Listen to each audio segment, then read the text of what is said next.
All right, so welcome everyone. I've got Govs here from Ops Brewing, our brewer genius and co-founder, and I've got Alan, one of the co-founders of Pozible, which is the crowdfunding site we're using for our campaign, and it's a really well-known Aussie crowdfunding site, and I guess Aussie startup success story. We're going to just start by Alan's going to give a brief background of what sort of a best practice crowdfunding campaign looks like. Govs will talk a little bit about Black Ops and what we're up to, and we've got a campaign that's live at the moment, and then we'll just open it up for Q&A. So if you guys have questions after that, you can dial in or you can just put the comment in the sidebar. So yeah, welcome, Alan. Yeah, thank you, and thanks for being part of this here. Very unusual way of talking. It's pretty cool. I mean, we've had the first day we had a couple of tech glitches, but the two we had today were really good and they work flawlessly. So hopefully we'll have one of those. That's cool. A quick introduction. I started Pozible. As Dan mentions, it's one of the best known crowdfunding platforms in Australia. We launched back in 2010 when crowdfunding wasn't even a concept or a word. And we were fortunate enough to join the ride of crowdfunding globally, pretty much in the reward-based space. So it's in terms of crowdfunding, there's a handful of people in the world that pretty much started and launched, I suppose, what crowdfunding has become. And I'd like to think that Rick and myself from Pozible were one of the first guys that know where it came from and have I suppose a good clear understanding of how to use crowdfunding. So I think Dan wanted me to give you some tips and advice. This is some of the tips and advice I'd actually given Dan just a few weeks ago. But the key things, I think, without going into too much detail and not boring you with an hour-long workshop, I think it comes down to like two key points. And I think these are 2 points that probably differ to some of the advice that I would have given probably in 2010, 2011. And it's simply around just being well organized and well planning out your campaign really well to begin with. I think anybody that is launching a campaign these days will have the same struggles of getting the people to a campaign page the moment that you launch. Generally, a few years ago, social networks were very open, and you're getting access to these networks instantly. It's not the fact anymore, so you're having to put in a bit of legwork beforehand just to ensure that you get your networks and your audience and hopefully anybody that covers your story, get them to your page the moment that you launch your campaign. So generally, there's 2 parts to my advice. I think as part of this is one is to do with the planning, and one is to do with the launch of your campaign. I think the 2 things, if you do these well, you set yourself up for a successful campaign.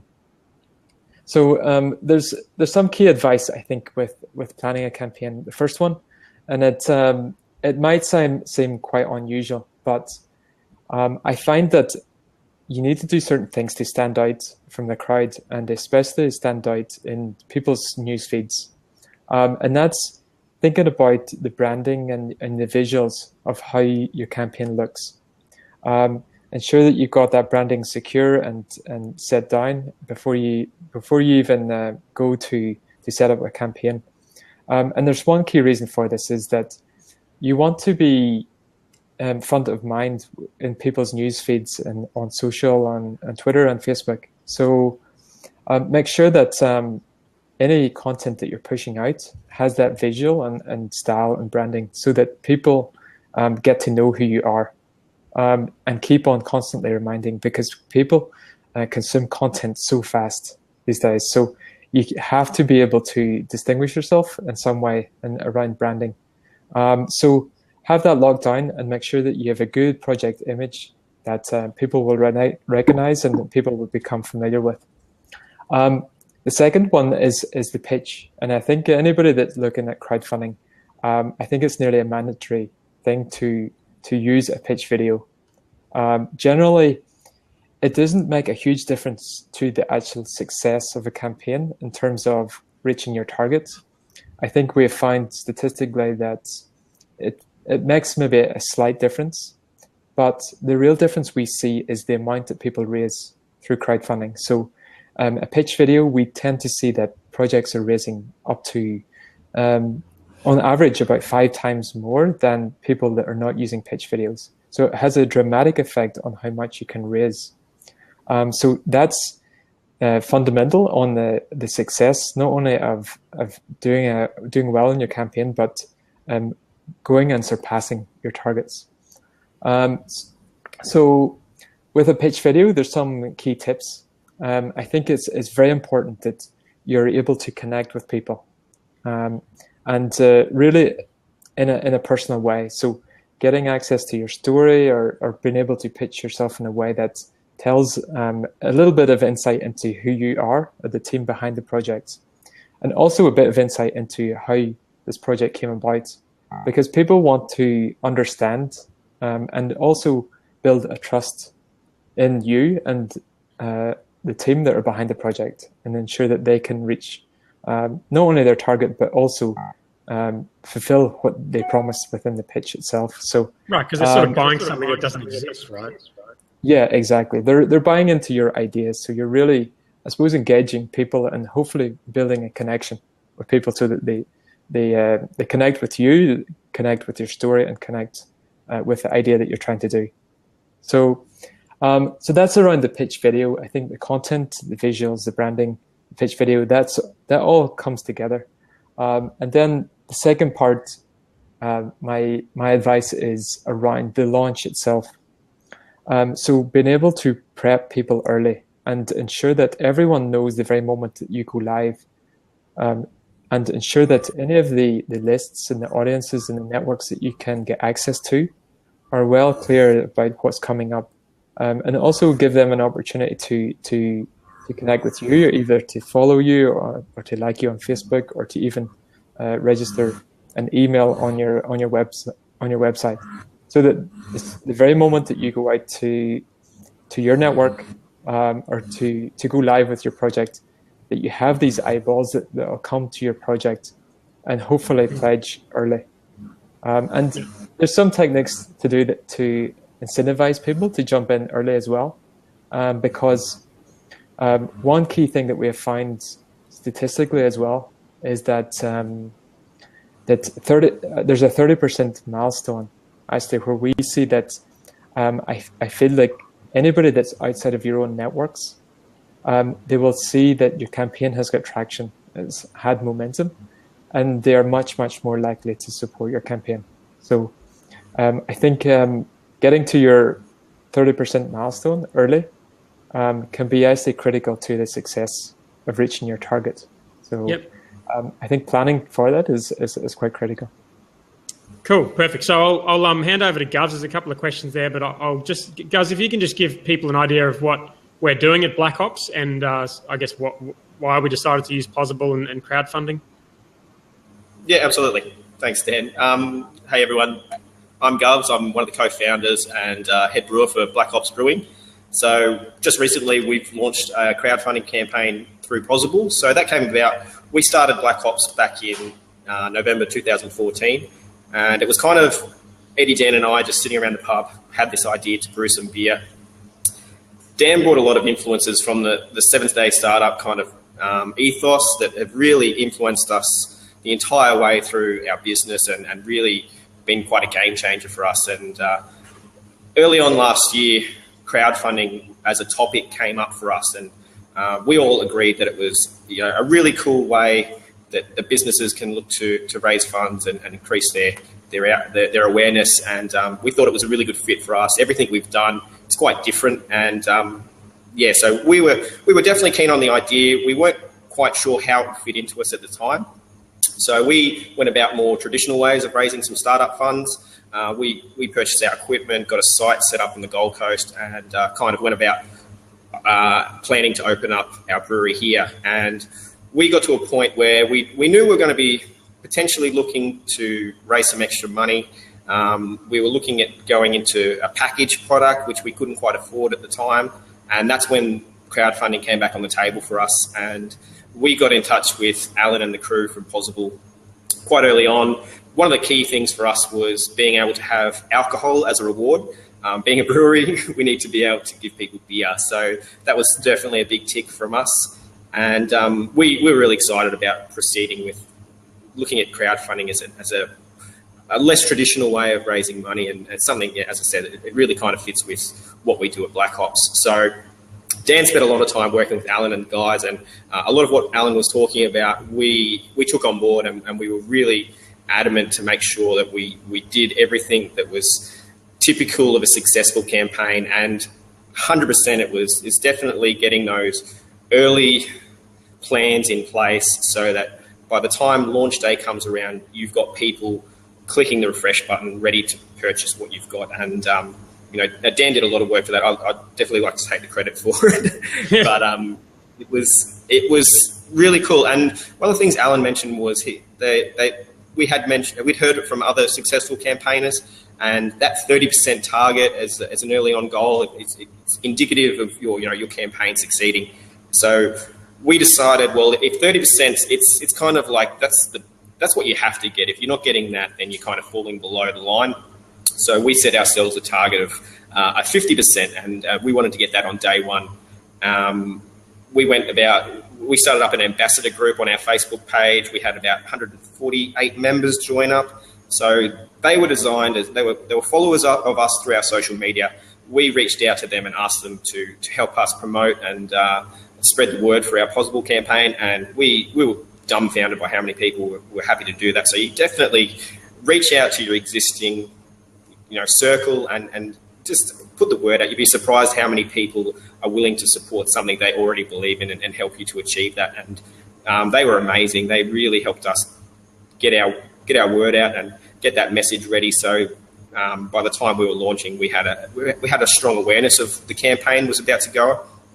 The other thing was the video. So we started a video for, I think it was for our launch. We started recording some videos at different venues, and we just wanted to come together. We weren't 100% sure what we were going to use it for at the time, but we used some of that video. We also reached back out to the video guys and said, we want to kind of compile this into a launch video and have this kind of go out a week or two before the campaign and really start getting people super excited. So we started leaking a few little things about Pozible early on and definitely spreading the word.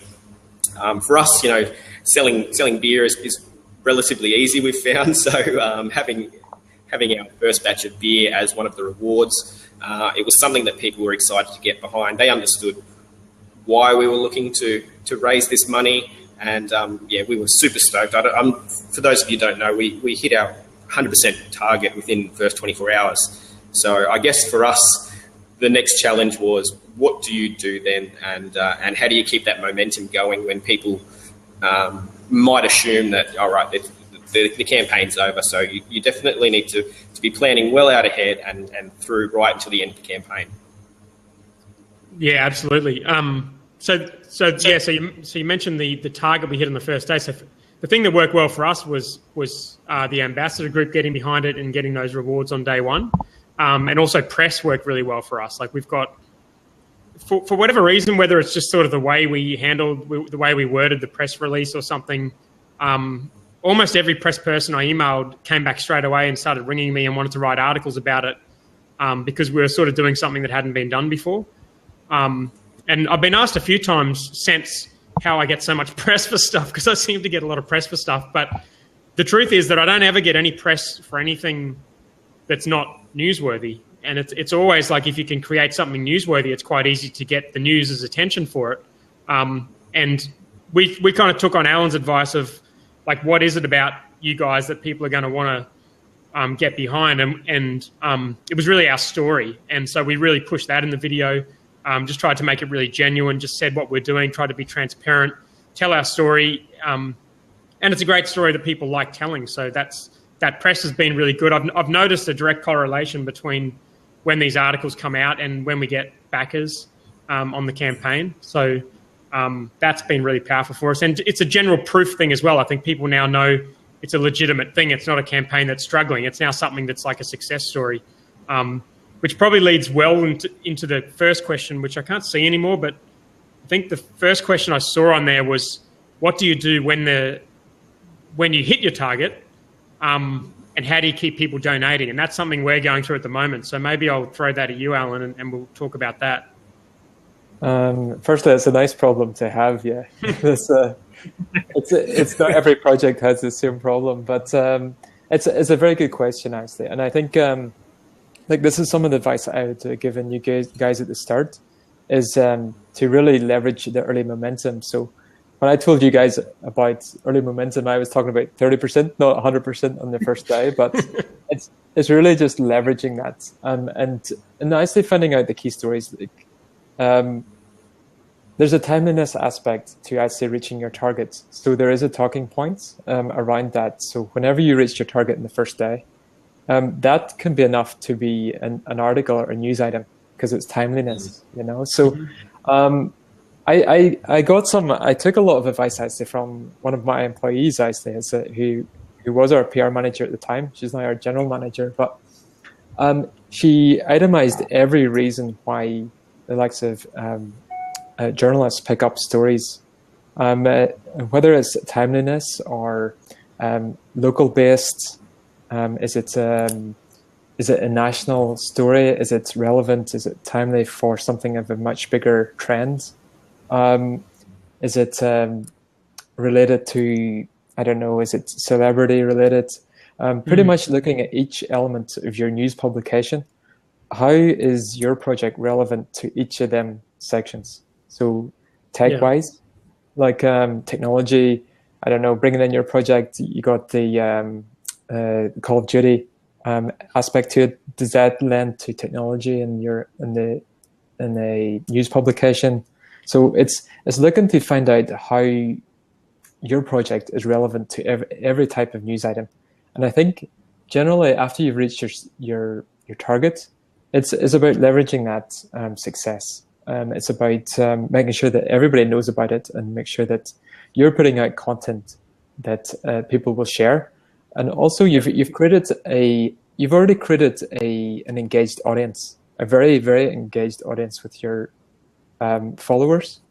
Try to incentivize these guys or make sure that these guys are well on board and sharing every news story and success. So ensure that any progress that you're making, like you guys were in the brewery today, like what were you guys doing? You know, so people want to see that insight, you know, and if you guys are smashing targets or doing goals or find solutions to things, bringing them guys into it. And even if you're getting covered by a news publication, just make sure that you're crediting and make sure that your fans know that they were behind the success of that, you know, because it wasn't just you guys, it was the people that supported the project that actually led to the article. So I thought it was just me. Yeah, that's a good point. I might let Govs answer that question as well, because after we hit our target, we had a meeting at HQ about what we're going to do next, and just a conversation around just the fact that, like, this isn't like a donation thing. There are actually rewards that we're selling. We're pre-selling product and we're validating that people want to buy it. So there's every reason to for people to keep buying stuff. Yeah, totally. So, I like you the way you call it a meeting. Sorry. Meetings, pretty much sitting around the room. But yeah, like we, as Dan said, we had a meeting the next day because we weren't expecting that at all. I mean, it was totally mind-blowing. And once we kind of got over the fuzzy feeling of hitting our target, we said, all right, we've got 29 more days. What are we going to do?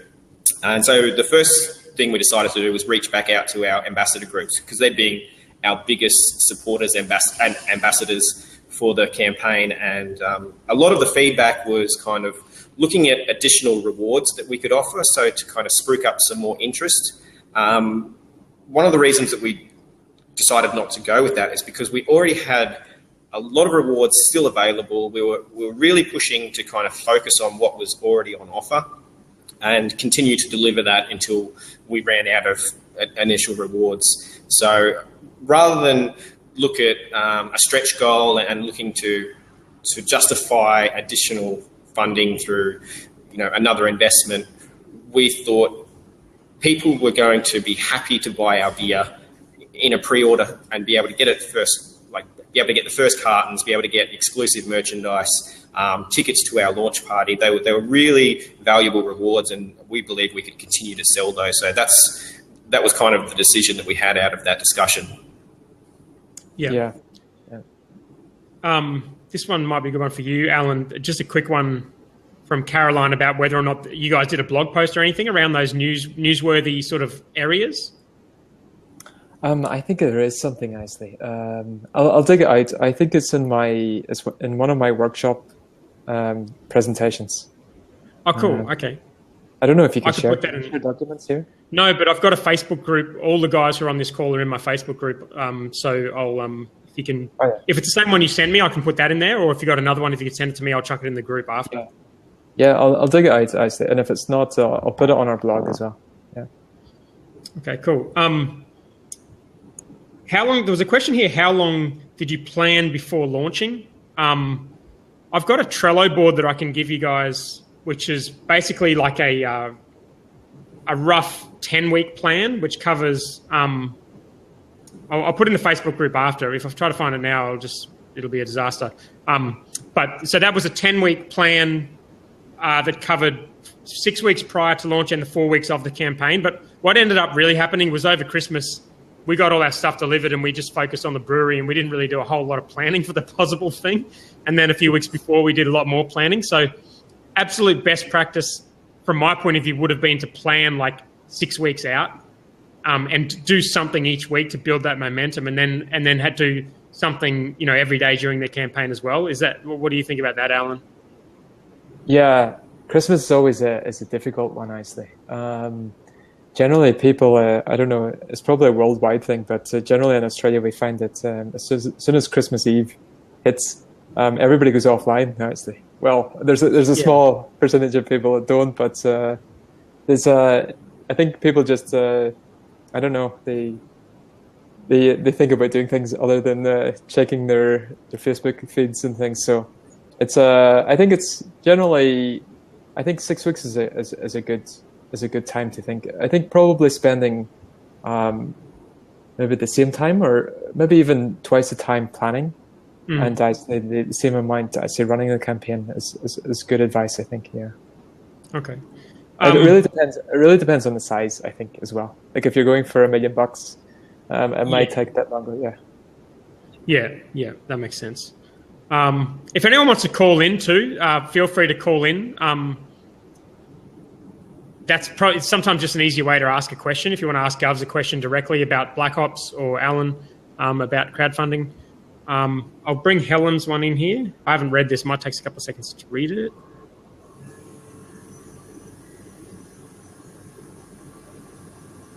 So crowdfunding for charity, not as sexy as beer. That's maybe true. Do you know successful charity crowdfunding campaigns? Would it work best if we're launching an actual product like a book or a resource? That's probably a good one for you, Alan. Well, this is something that we're actually working on ourselves. Actually, we want to better facilitate. I think, like a reward-based crowdfunding is what I call, with donations and charitable crowdfunding. I think people generally do want to get involved in the success of projects, and I think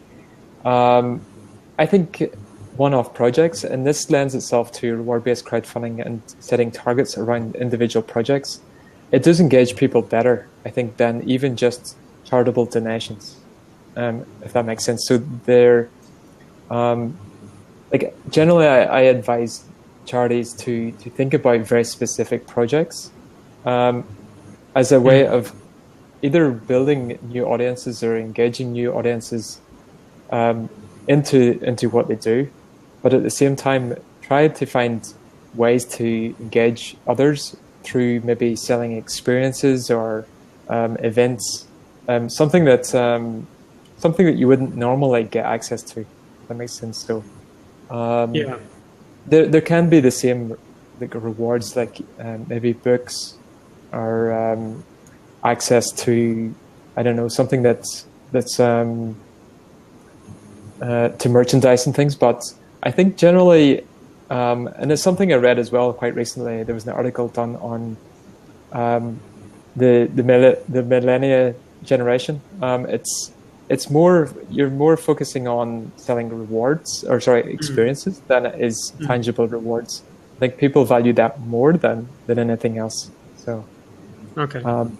I think it's a great way to build audiences and connect with new potential donors for the future as well. So, okay. I should also say that it's kind of easy to say after the fact that beer is sexy, but a lot of the conversation I had with Govs and Eddie was like, people hadn't actually done this before, right, Govs? Like for an actual brewery. So at the time it was sort of like, well, this is actually kind of new. Yeah, totally. It was. We had to look at why were we the first people to do this? Was there a reason that was stopping other breweries from using crowdfunding as a platform to launch their business? And I mean, I would like to believe that at Black Ops we're a little bit more in touch with that kind of side of the world, and it's probably overlooked by some more traditional brick and mortar businesses and isn't really seen as an opportunity, and there's a little bit of confusion about how it all works. But I'm confident that we'll see a lot more businesses like ours using crowdfunding now that we've kind of shown that it's a really effective way, and there's a lot of people out there that are excited about getting behind a business like this. Yeah, and I think if you're talking about the charity stuff or businesses like this that are kind of community driven, it's a perfect fit for crowdfunding, because that's the whole point with crowdfunding. It's getting a community. The charity thing is probably difficult, but as Alan said, I totally agree with the experience mentality. I have friends that work with charities overseas, and I feel like, it's easy to get more behind an idea if there's a story to it and you feel like you're achieving a specific goal, rather than just raising money to kind of, save the world. Yeah. I've got a question here. I'm not sure if I can really necessarily make sense of that, but if you guys want to read that, you might be able to have a look at it. How did you do the calculating? Yeah, that's a really good question. Do you want to talk about that first?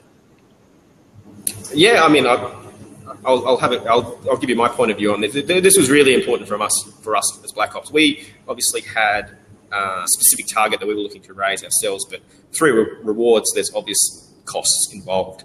So it's one thing to raise X amount of dollars, but if it's going to cost you just as much to deliver on that, are you going to do what you set out to achieve? And that was something we looked pretty strongly at. And that's why we really needed to be able to use alcohol as a reward, because that's something that we create. In other platforms, we could have just done merchandise, but there's a high cost to return on that. So we would have had to sell, a shit ton of T-shirts and books to be able to get what we needed. Whereas if we could use our product as a reward, that was something that had a lower cost to us to generate, and something that fitted in really well to our story. And I feel we were pretty realistic about the time frame too. Like the main consideration for us was, we're going to be able to make this beer. That there was not really any question around that. It was just how long it was going to take to do it. So we were hopefully very upfront and realistic about how long it will take, and hopefully we'll be able to get it to people by the date we specified. And I think set limitations on that based on what we could deliver. Yeah, exactly. So we've only got a certain amount of beer available. We've told people. We've been reasonably conservative about how long it's going to take to get to them. And I think that's where some of these projects fall down. Like I backed a Kickstarter project for a standing desk, which is an Australian one, and it's over a year overdue.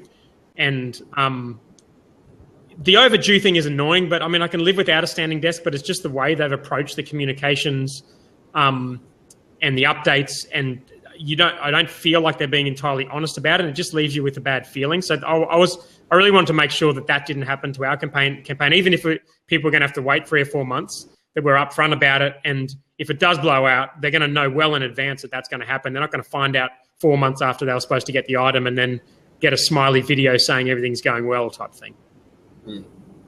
Yeah, I think just a few points on this. I think generally, like, crowdfunding has been tarnished from maybe some of the tech products. So overambitious young guys that are probably not that experienced in the fulfillment or even the manufacturing processes.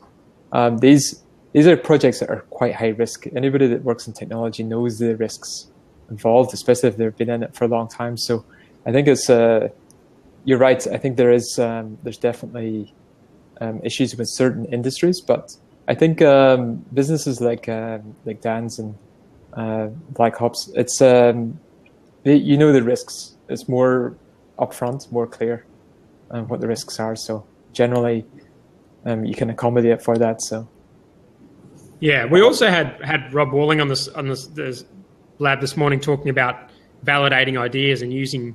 He wasn't talking about crowdfunding specifically, but he did bring up crowdfunding, and I think a lot of startups will use crowdfunding to A, validate their idea, and B, maybe generate interest in order to show validation to investors to get the actual amount of money they really need to build the product, which is a pretty risky way to go about it. And I think a few companies have sort of fallen down taking that path.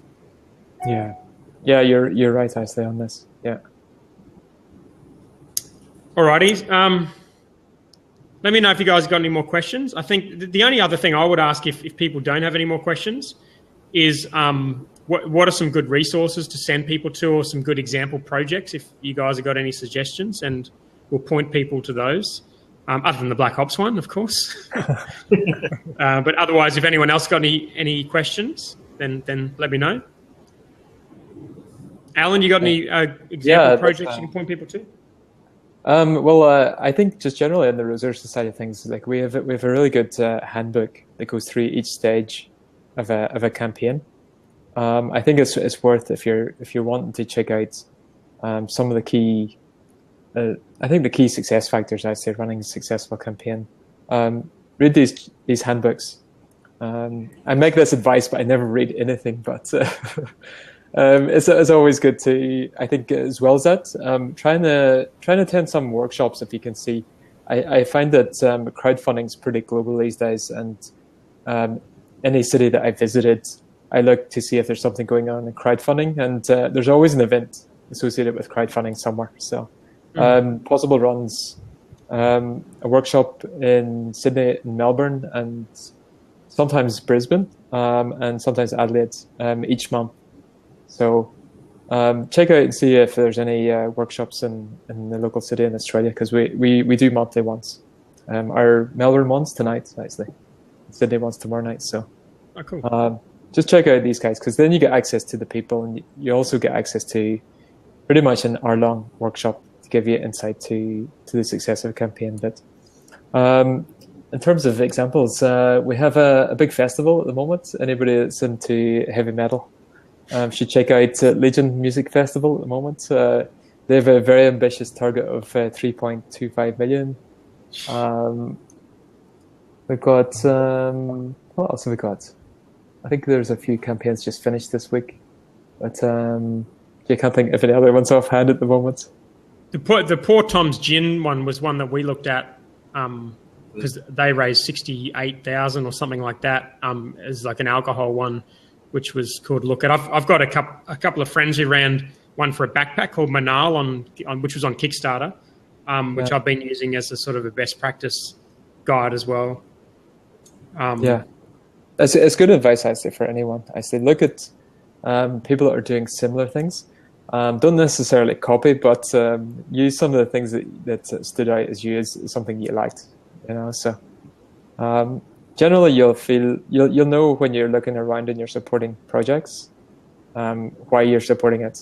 So I think one of the things I did, actually, there was a campaign, and I see thousands of campaigns, and every so often I see a campaign that stands out. I find myself supporting it straight away. I look at the aspects of the pitch, the idea, the campaign, I actually drilled down on it myself just to work out what